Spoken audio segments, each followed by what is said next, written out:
Pengusaha tempe berdomisili di Ubung yang terkonfirmasi positif COVID-19 meninggal saat dalam perawatan. Pasca meninggalnya warga itu timbul kekhawatiran penyebaran COVID-19 meluas di lingkungan sekitar.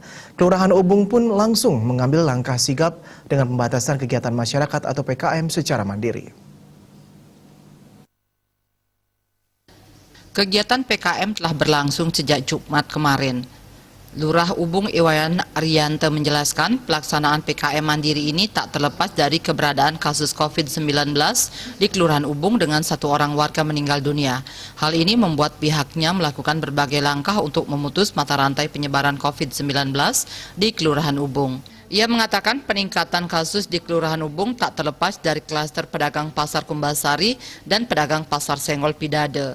Salah satu pedagang yang berdomisili di Kelurahan Ubung terpapar COVID-19 dan meninggal dunia. Tentu langkah antisipasi telah dilakukan, seperti penyemprotan disinfektan, tracing dan rapid test maupun swab.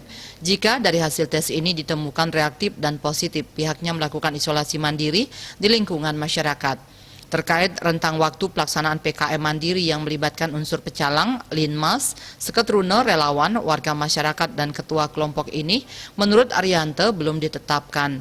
Untuk batas waktu PKM Mandiri ini belum ditentukan dan pihaknya bersama Satgas harus melihat kurva penyebaran virus corona melandai, baru akan dilakukan evaluasi dan pemberhentian pelaksanaan PKM ini.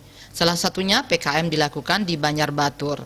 Di samping itu, pendataan warga keluar masuk Kelurahan Ubung juga dilakukan sebagai langkah antisipasi. Ia berharap pelaksanaan PKM Mandiri ini mampu melandaikan kurva penyebaran virus corona serta memberikan rasa aman dan nyaman kepada masyarakat. Asmara Putra, Bali Post melaporkan.